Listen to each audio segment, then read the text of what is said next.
From the heart of Dubai, where tomorrow is being built today, to the world. Welcome to the CTO Show with Mehmet. Here, we redefine technology and reimagine possibilities.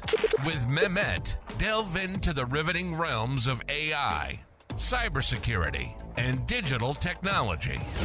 Experience the thrilling highs and lows of startups. Immerse yourself in the spirit of entrepreneurship and witness the future of business innovation being written in real time. Now, without further ado, let's tune in and explore the future. Hello and welcome back to a new episode of the CTO Show with Mehmet. Today I'm very pleased joining me, G. The way I love to do it, as I was explaining to you before, is I keep it to my guests to introduce themselves because I have a theory. The theory is no one introduces themselves better than themselves. So the floor is yours. Tell us a little bit about you, your background, and what you do.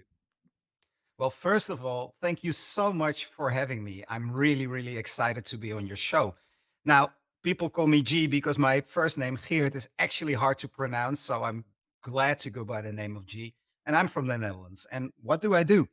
I help business owners and management teams grow in the size of business or manage the growth, because sometimes we don't even want to grow more, and grow as a leadership team and grow as leaders themselves.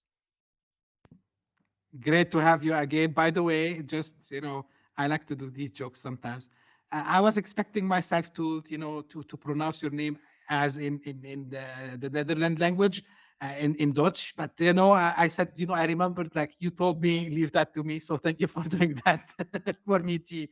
Now, let's start, because this topic, I believe it's very important. And on the show, although like it's called CTO, but I am a big believer in, the knowledge that people like yourself, G, they bring to the table when it comes to growth and leadership.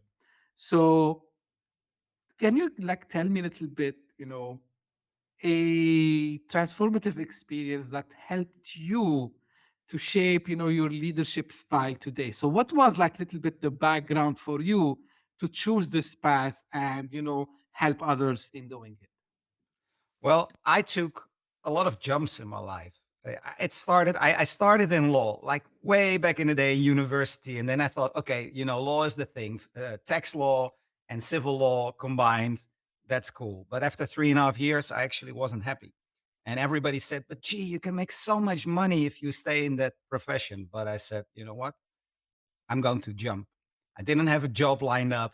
And I just jumped. I said goodbye to my old job.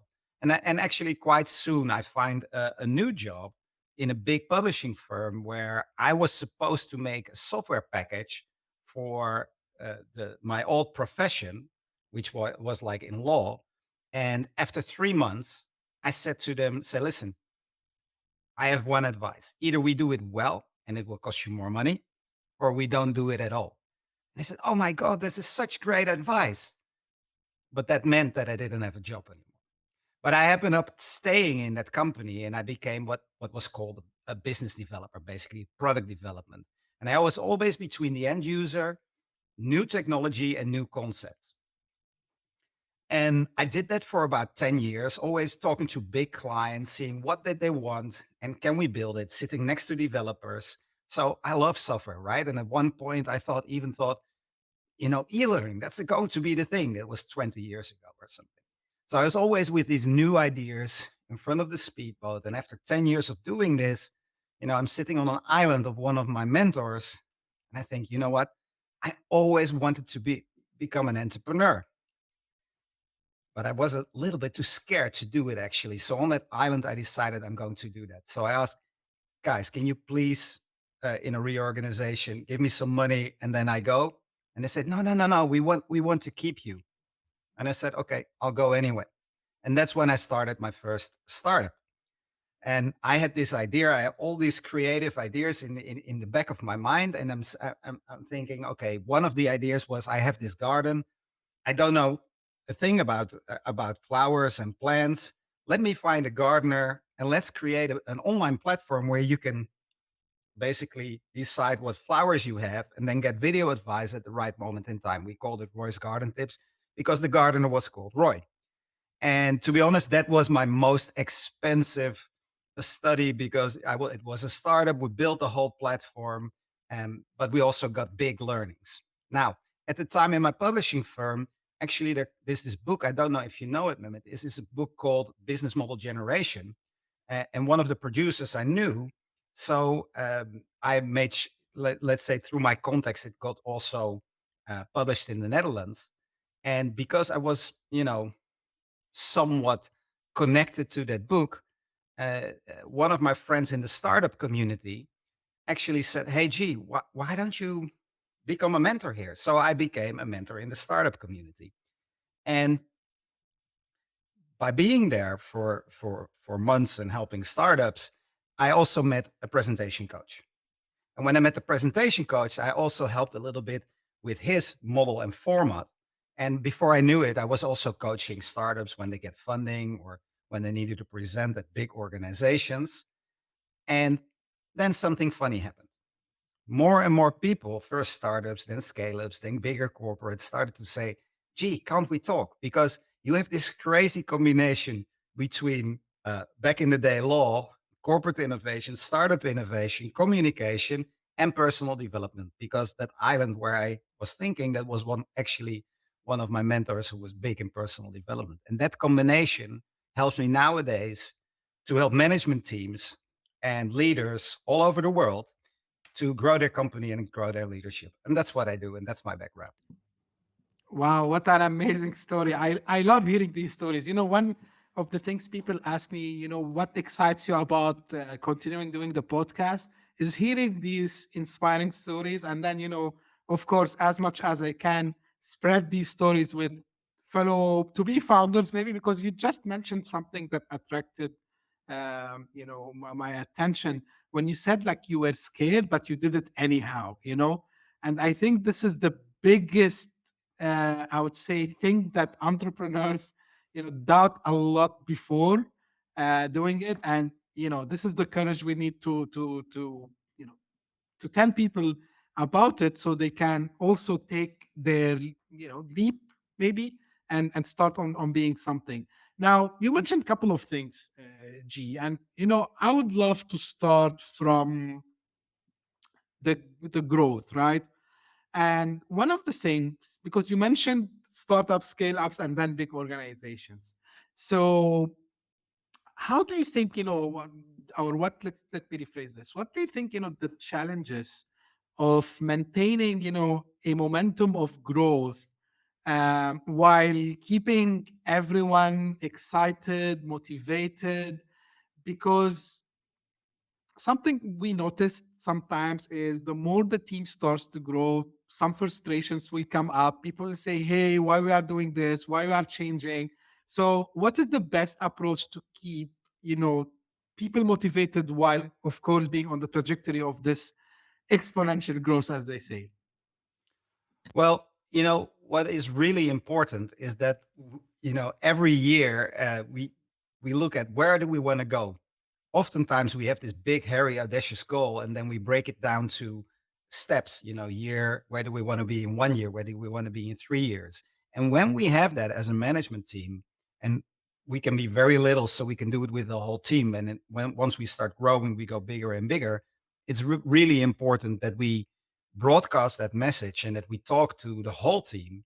And if we are distributed and we have leaders who have teams, that gets distributed through the whole organization, if you will, so that everybody is on board and everybody understands our why and why are we doing some things. Because the bigger we get, the more processes and systems we need in order to maintain the quality and the value that we bring to the end customer. So, and if that, and if and if people in the organization don't know the why, don't know the direction, it's also harder to make decisions and to all run the same direction, if you will. Does that make sense?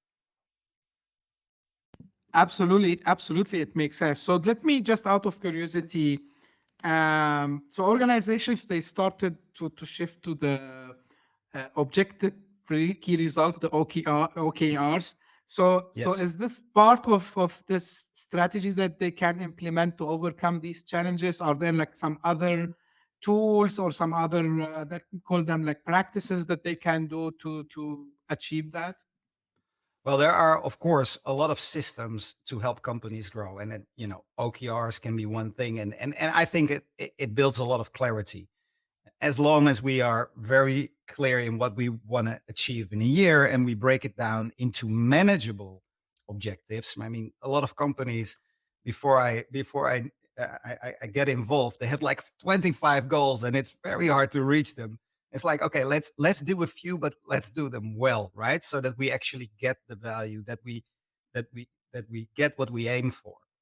But there, of course, are more tools. I mean, we have to stay in touch. We have to really be in deep conversation with our customers and know exactly what they want and what we can deliver so that they experience the value.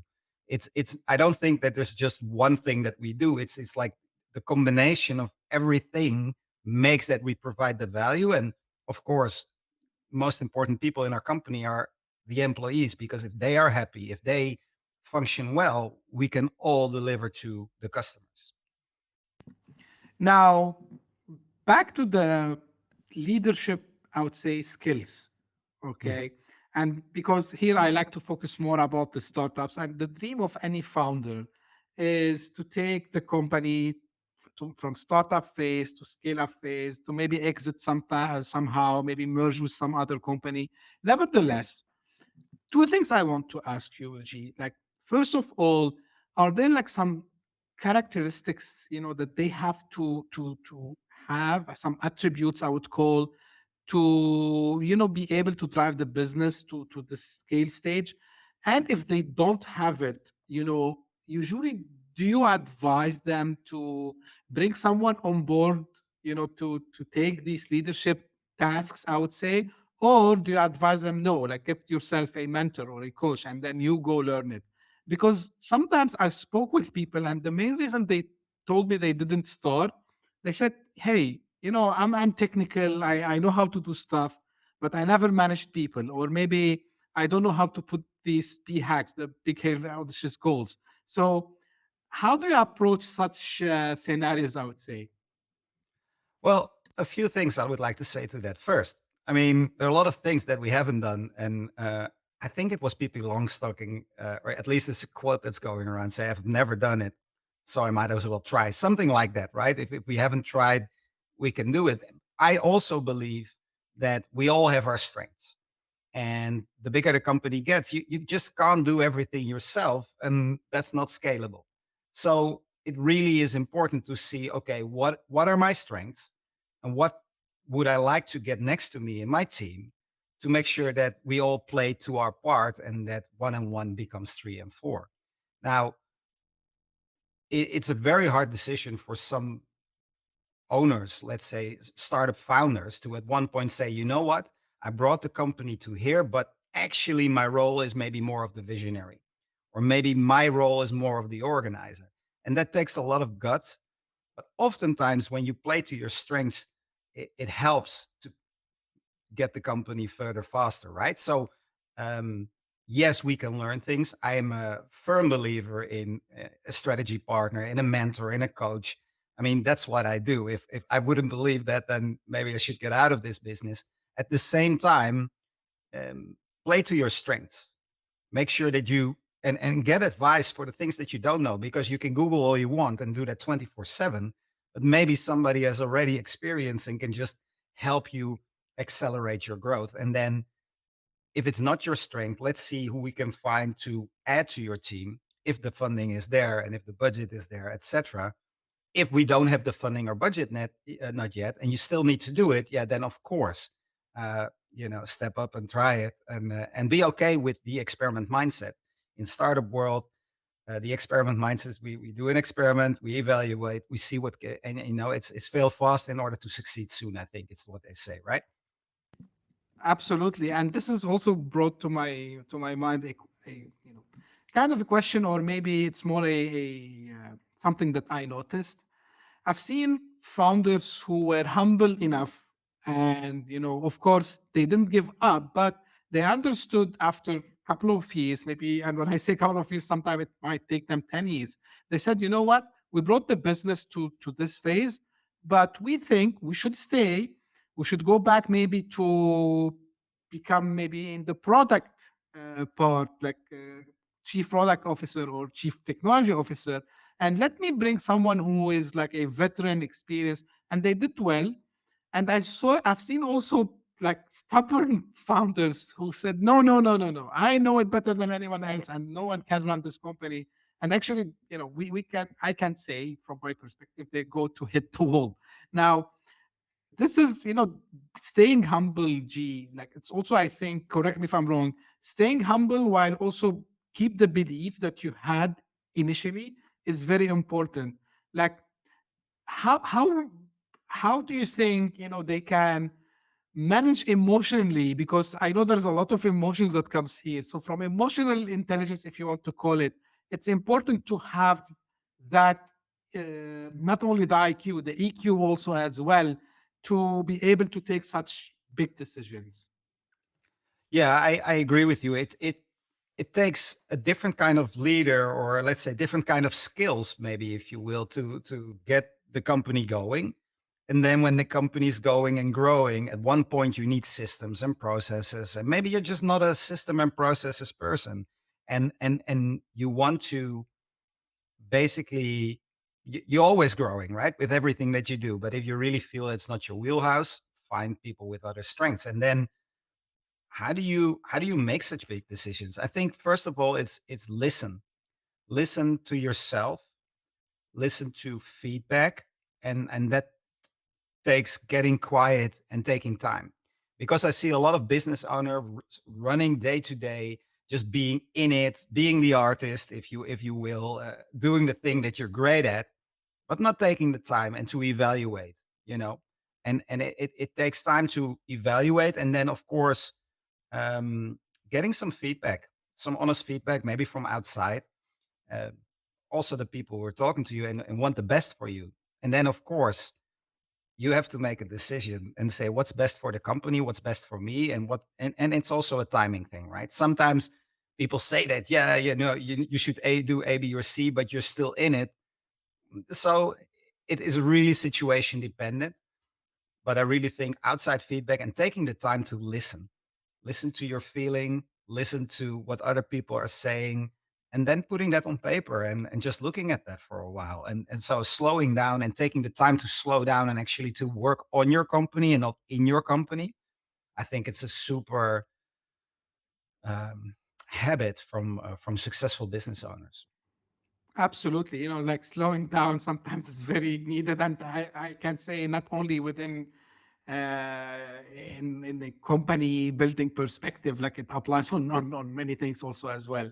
Now, while I was preparing, G, I've seen that you have the impact for growth system. Okay. And there you Yes. mention something, this term really excited me.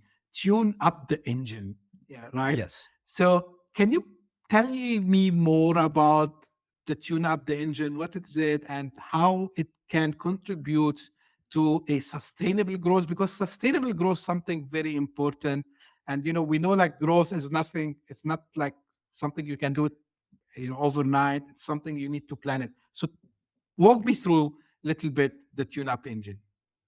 Well, here's the thing, right? There are a lot of things that we need to do to tune up an engine. First of all, do you have systems? Do you have processes? Do you are you or are you just still in startup scale up mode, doing everything that you can at the time? So it is, the more mature the company gets, the more systems we need, because we grow as a company. We want to still deliver the same quality. So we want to tune up the engine in terms of systems, organizations, processes. But we also want to look at data. Data is super important. And even in startup world, right? I mean, it's we look at data, and data tells us the things without the emotional reactions that we might have. I mean, if you look at Max Verstappen, for example, I don't know if you know F1. I think the listeners do, right? Max Verstappen, Lewis Hamilton. Yeah, of course. Why are these? Yeah, of course. So why are these guys so good at what they do? I mean, I remember the race of Max Verstappen when he became world champion. Is like in round 52, it was like, oh no, he's going to lose. But that team, they look at the data. They even though they know that they have tires and Max can feel it, they still look at the tire pressure. They look at everything. So looking at data and seeing what that tells us, and then seeing the patterns in the data, and then forming a strategy on it is also super important to basically tune your engine. Now, a race car goes fast, and speed equals, let's say, sponsors, and sponsors mean cash, and cash means that you can grow and you can innovate. Well, if you tune your engine and you look at the data, but you don't put in the gas and you don't make sure that you don't have the speed, then you have then you have an issue, right? So tuning the engine also means, how do you get customers? How do you get them through the funnel from know, like, and buy? And what are your processes? And how do you make sure that people get to know you and understand you, and then want to do business, and then become the ambassadors that you really want to have for your business? So there are a lot of things that we do in tuning the engine to make sure that it starts to work. And then actually, as a management team, as a business owner, you can work more on the business, and you have the people in your business to drive the company forward, while you look at the strategy and be more in control. Absolutely. And I'm happy you mentioned about what they how they need to think about building the business where they can get the customers and so on. And I believe this is one of the make it or fail it thing that probably they might struggle in. And personally, I speak with a lot of founders, at least in my area, in my region here, and I see some struggle sometime, and I see some kind of lack of visibility, and sometimes they do mistakes when it comes to coming up with the best business models. So in your experience, G, what are some common mistakes you see companies, startups in general do when it comes to choosing a business model that can actually, it will be part of this tuning up the engine? So, and how they can overcome these mistakes usually? Well, business models, um, at one point they start, right? So first of all is always, I think, evaluating the business model. Is it still working? There are a lot of, in the internet world for coaching, there are a lot of these high-end offers, and now you see that the business models are migrating to more low-ticket offers, because people don't want to spend that much. So it's looking outside and see what are the business models that your clients actually in love with, and how you can attract them. And then also being creative, right? Can you go to a subscription model? I mean, we've seen bigger companies like Adobe, I believe, that one time had a licensing fee and now are on a subscription model. There's a lot of subscription models going around right now. So I think, um, really looking at the business model, also looking at partners, for example, right? In your business model, it might be an initial fee and then a recurring fee, but then what can you do with your partners? I believe that it really pays to stay innovative, stay thinking about your business model, see what's going around, and then having a session, and not only with, let's say, the sales, but do it with your whole team, and maybe use something like the business model canvas, which I talked about in the beginning, which is a tool. I think it's well known in the startup world. If not, I can give you the link that you can put under here. It's not my thing. It's actually developed by Alex Osterwalder, but it's a cool tool where you can just draw your business model and make iterations of it. And he's got a great book, I think. Yeah, we can make a link to that if that makes sense. Do you know the business model generation and the business model canvas? Yeah, yeah, yeah. And actually, if people are familiar with the lean startup canvas also as well, so it's like Yes. actually they took it from there, they modified it a little bit to fit the lean business model.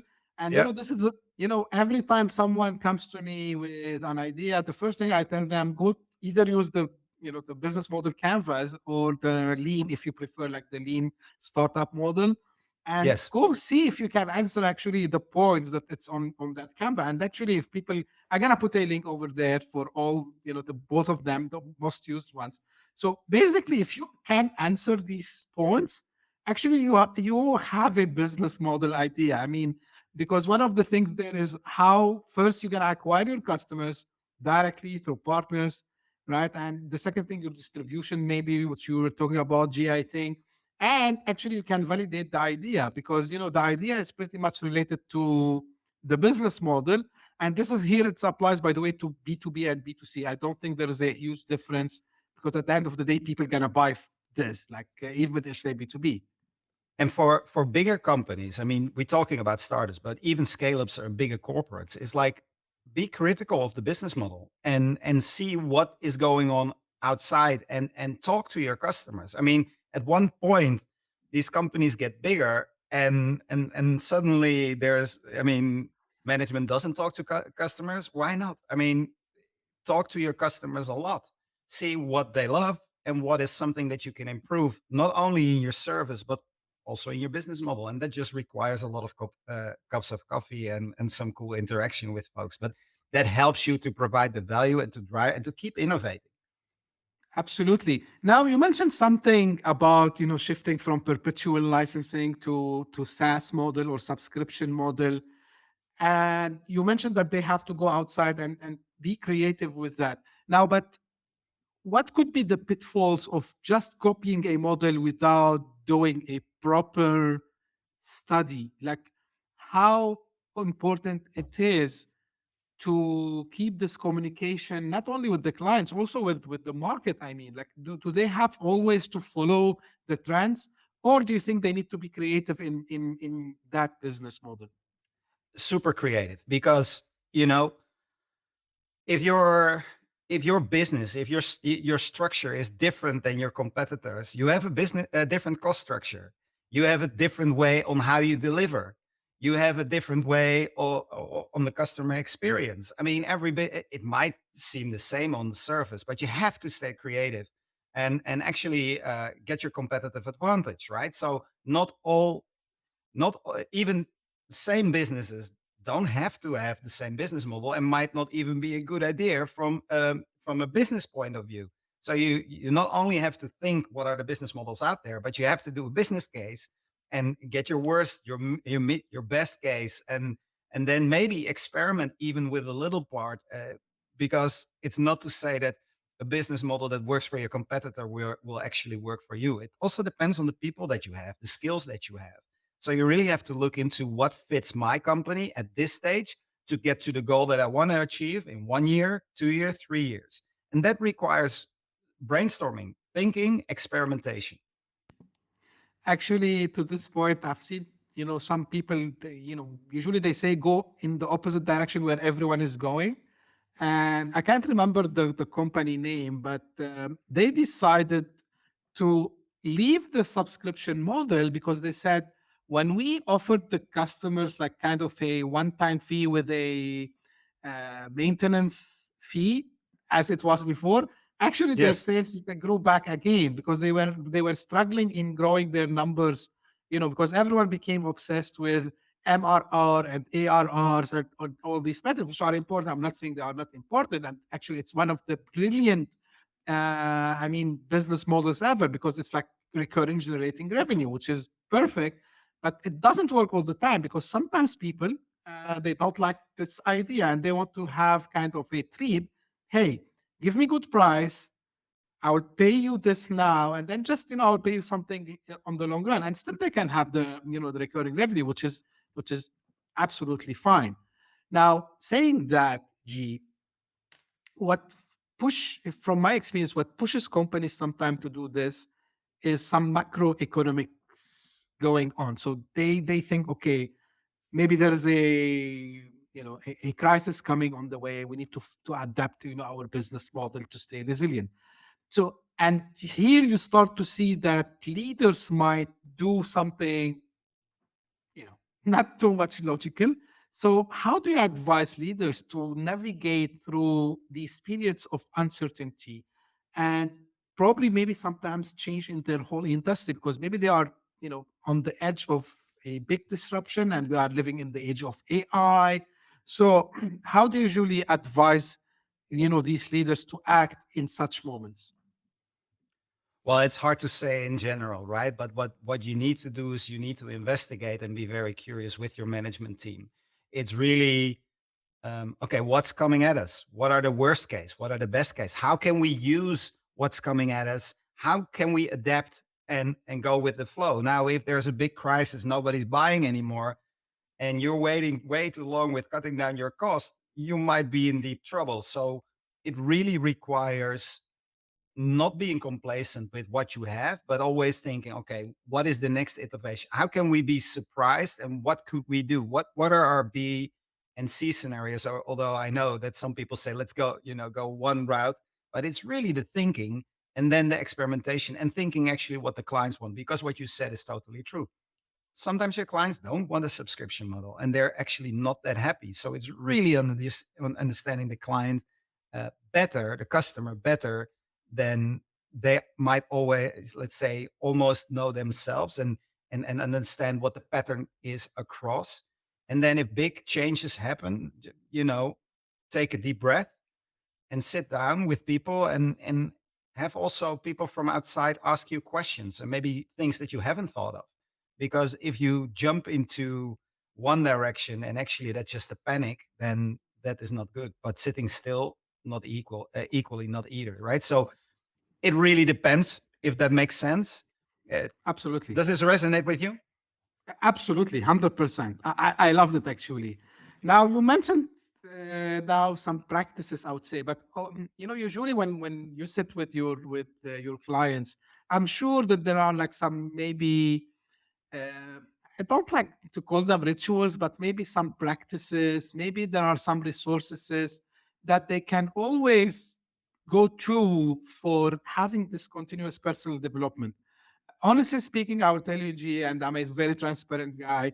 When I was younger, I mean, in early 20s, I was looking at this personal development. I was acting arrogant. Oh, no, I know how to, grow myself by myself. But of course, over the years, I learned no, personal development is something very crucial. But of course, here and this is why I do the podcast, I ask the experts.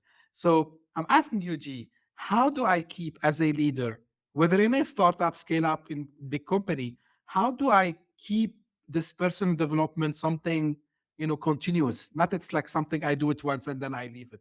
What what do you advise your clients usually to do? Well, first of all, what do you like? Where do you would like to grow? It's if you have a strength in something, making that even better can actually be great. I mean, sometimes you don't want to work on the things that you're bad at because you just, you get somebody else to help you with that and support you. What I personally do is I look at the things that I want to learn, and I know that progress often is found there where I'm uncomfortable.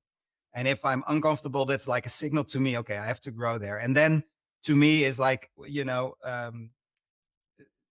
fall in love with the process and the results will follow. So if back in the day when I was 20 kilos heavier, at one point I said, okay, this is enough. I want to become better. And I said, okay, I'll fall in love with the process. I don't care if it takes 10 years, 5 years to get in better shape. I will just go to the gym and eat better. And I looked at that every day. And every day I moved the needle a little bit. So I think in order, personal development is just like, where do you want to grow? Where do you get energy, and what is required? And if it's a little bit uncomfortable, maybe that's an area that you want to go to. And for your business, it's as well, right? I believe that our standards that we set and the habits that we have, they create our results. And if you feel that the business is not performing, what standards are you setting? Maybe it's a standard that you have and how you behave and how your leadership comes across. Maybe it's a habit that you have and you think, okay, I know that I have this habit, I need to change it, right? So determine for yourself, where do I want to grow? Where am I uncomfortable? What standards do I have and what habits? And you can do basically the same for a business, and then just say, what is one thing that I want to attack? You don't have to attack 10 things. What is the one thing that actually helps the most? And then just take your time. What a coincidence is, okay, so again, I'm transparent with you and the audience. So this episode is published after almost 2 weeks or 2 weeks and a half from the time of publishing. This morning, I something came to my mind about just what you mentioned about, it doesn't matter how long it takes as long as you can measure it. And I said, I just wrote this morning a post saying like everyone is obsessed from 0 to 1, while you should actually, of course, it's important, but you should look at 0 to 0.1 and even 0.01 and keep doing this until you reach the 1. So just at least for me, this is how I look at it to motivate myself. And thank you for mentioning this, G, because I think always I remind myself and I try to remember to remind everyone that, hey guys, remember you don't have something called overnight success. There's no one single company that achieved the 0 to 1 really in one night or even 1 month. It took them years to build this, and even if they had a quick success, the founders themselves, they had struggled for a long time until they came to the phase where they are today. So thank you for reminding us about this and mentioning struggles and all this. And from you gave us at the beginning some of these moments, but do you believe always, and this is important for leadership, I believe, that failure is a stepping stone to success? Should we always have this mindset? Or you tell me, no, Mehmet, you know what? Like sometimes you fail and you fail. So what do you think about that topic?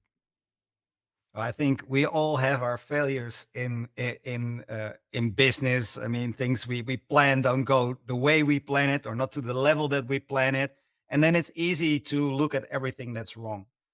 But it's also at one point. I mean, it's okay to be not happy with something and just be human and all that stuff. And then at one point, I mean, what can you learn from it, right? I mean, that to me, it's and then whether you want to try again and you need to try again, that's a whole different ballgame. But what what can you learn? What is the what is the if the glass was half full? What can you learn from it? And we all have the failures in life and in business. It's more.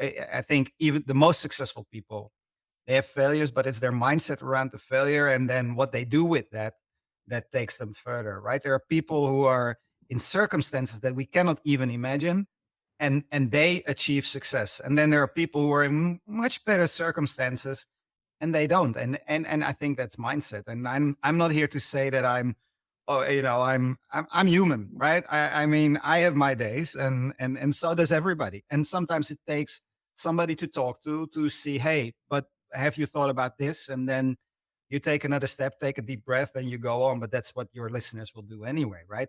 I think most Absolutely. important is to spend time on it with your leadership team, with yourself, and to say, okay, what's gone well, what's not gone so well, and what can we do to get closer to our goal and not spend all our time Googling and doing everything ourselves. Can we speed up the process if we want to speed up? And sometimes we don't have to speed up, and it's okay with the pace that we're going. Because I talk to some management teams and say, gee, I don't want to grow. I want to manage my growth, and I want to make sure that I can do other stuff as well. And I think it's a fantasy to just only sit on an island and in 5 years don't think about your business. But you can make a business machine. I mean, that's what I do with management teams. That is what I do with leaders. Is how can we get you out of the the deep day to day, and how can we get you more, and with a management team, more of a machine basically. Love that. And, maybe I keep mentioning this quote from Edison too many times because for me, I don't believe it's a failure, it's a learning. Saying when he said, like, I didn't fail, I just discovered 99 ways that didn't work. So, absolutely, it's matter of learning. The second thing you mentioned now, and I think I spoke to someone who told me the same thing.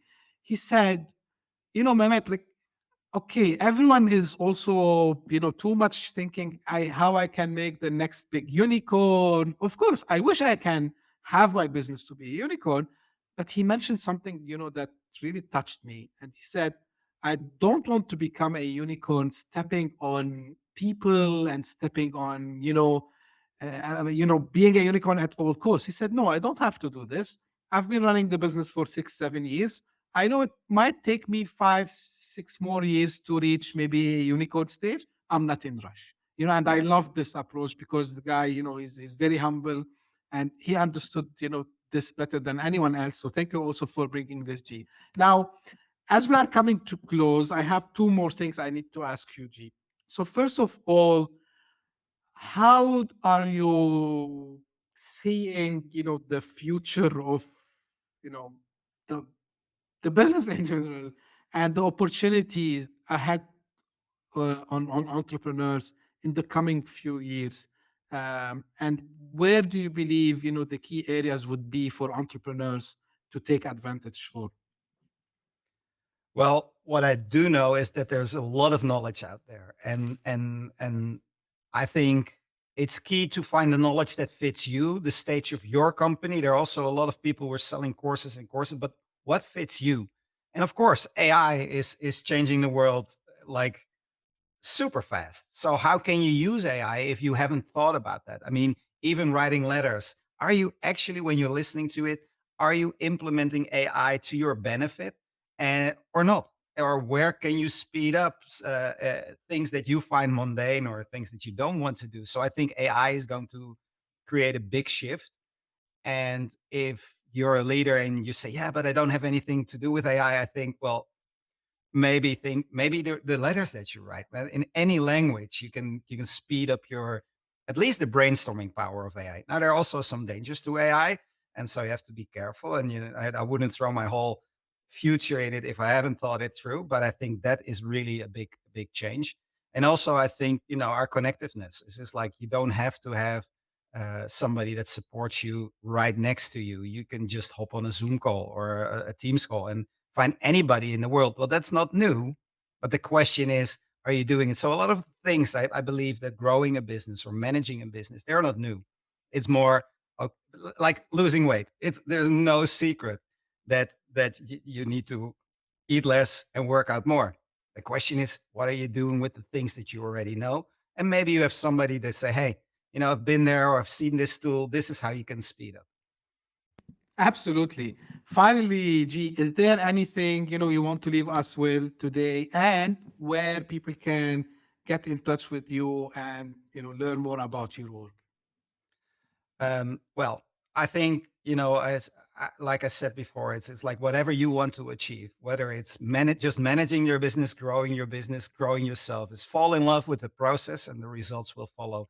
And then, if you need somebody, to brainstorm with, or your management team to brainstorm with, and then to help you speed that up, you can always reach me at my website, which is www.imagejo.com, which is it's spelled imagejo.com. If you want, I have you can have bit.ly/imageo, and I'm sure that through your website or through this thing, you can also reach me. But I really want to thank you and the listeners for taking time to listen to this.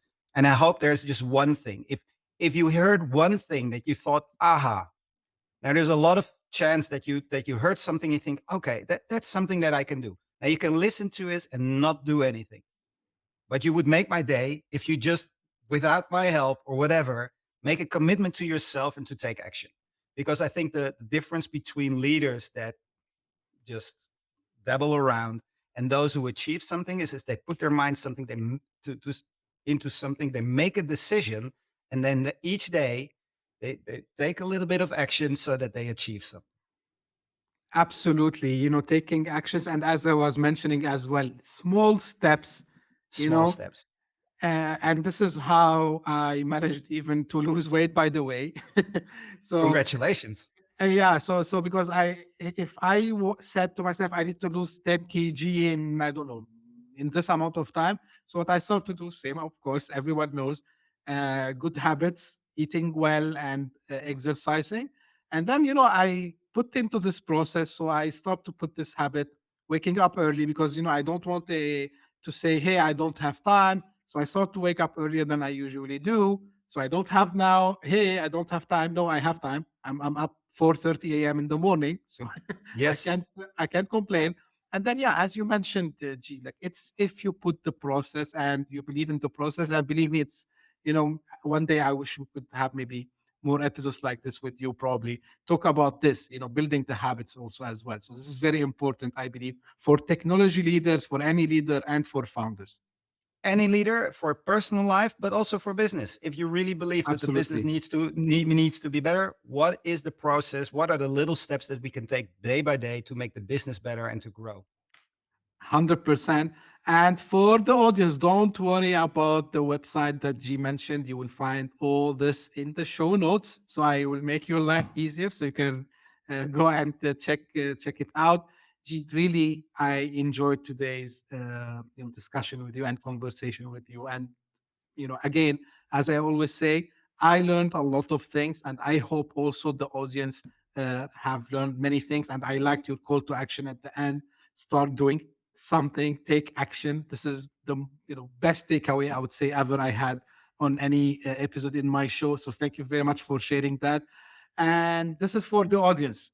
So if you just discovered this podcast by luck, thank you for passing by. If you did so, please subscribe and share it with as many as people you can, friends, family, colleagues. And if you are one of the followers who keep coming, thank you very much for your trust and for all the support you show to me. I really appreciate it. And stay tuned for more episodes coming very soon. Thank you very much for tuning in, and we'll meet again very soon. Thank you. Bye-bye. Hit that subscribe button, share the show with your tech-savvy friends and fellow entrepreneurs, and leave us a review on your favorite podcast app. Your support means the world to us.